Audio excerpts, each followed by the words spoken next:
Hey everybody, so I'm back today with just a bit of an update on the cabin.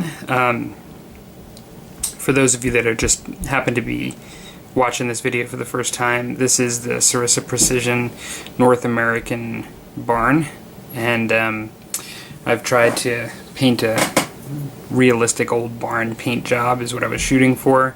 Where I'm at today, this is where I left off last time for the most part. As far as the sides of the house, this is the side that I showed you, and since then I have done this here.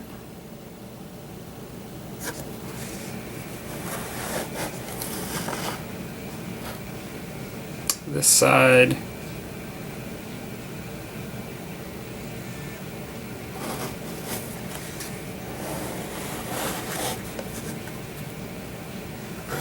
And this side here. I really do like the detail on the ends. The same paint job just really kind of, for me at least, jumps out, like with those doors and stuff. I think it looks really good. I'll just show real quick. I haven't finished the inside. I've really not even started.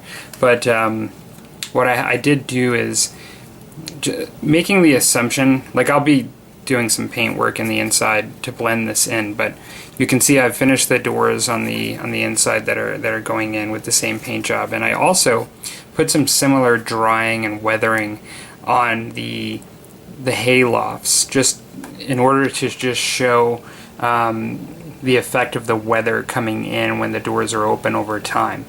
My plan for the inside is going to be primarily to paint it as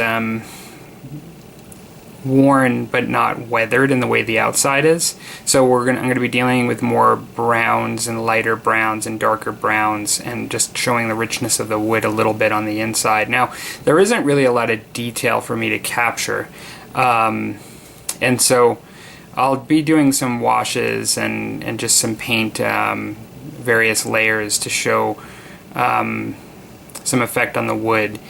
I guess primarily on the hay bale lofts, or the hay lofts in particular. And I'll get some coloring in here and kind of make it definitely a bit darker and with some colors to add some character. And then I'm going to be putting some hay on the floor as well. And then from there, you know, that'll probably be it. I did actually also work on the roof. And so what I opted to do for the roof is I took, like I talked about in the last video, I ended up, even in the prior video, initially base coating this in Scarlet Red, the game color Scarlet Red, and I thought about what I wanted to do. And what I ended up doing is taking light red by Model Air. This is something that I actually ended up getting. I ended up getting a bunch of colors for when I was doing my Space Marines, actually, in orange. And I got orange Model Air and I got light red as test colors. It didn't really work out for me. They didn't really give me what I wanted them to look like, so I've had these. And it just, I really think this light red was really good for this, because what I did is I airbrushed, it's funny, certain things are hard to see through the viewfinder, but I usually find you can see what I can see with my naked eye when I look at it after I've uploaded it. But basically,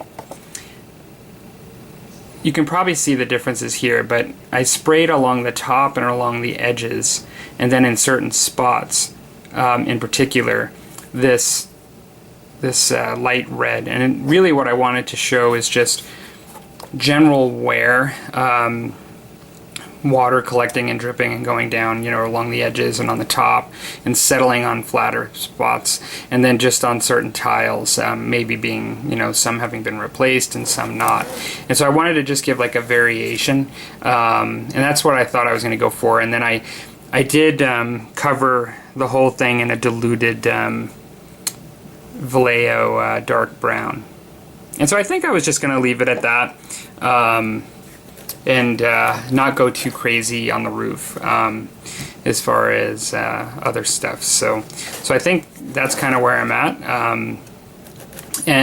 Yeah, you know, particularly when I look at it on the front here,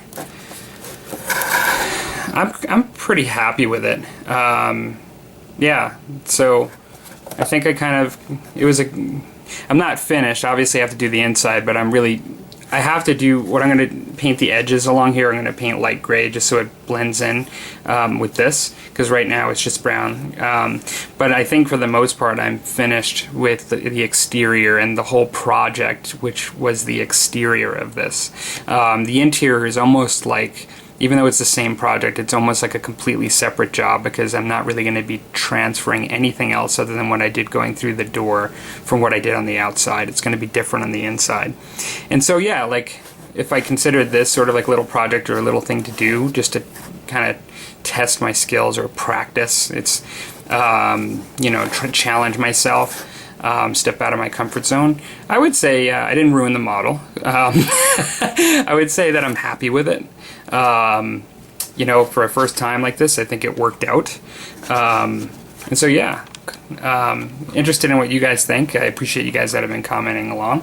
And so next up will be the interior, which should be done fairly shortly. And then after that, for muskets and tomahawks at least, I'll be moving on to British grenadiers for the you know, this is French Indian War, so I'll be doing about 8 British Grenadier advancing soldiers. I don't have the leadership or the officer for that group. I'm going to get them separately, and I may end up getting some ones that are firing too. I just bought 8 advancing just to supplement what I currently have in my Musket and Tomahawks army. So, alright, well, that's it for this, and if any of you have any questions on how I did this, feel free to ask. Talk to you later.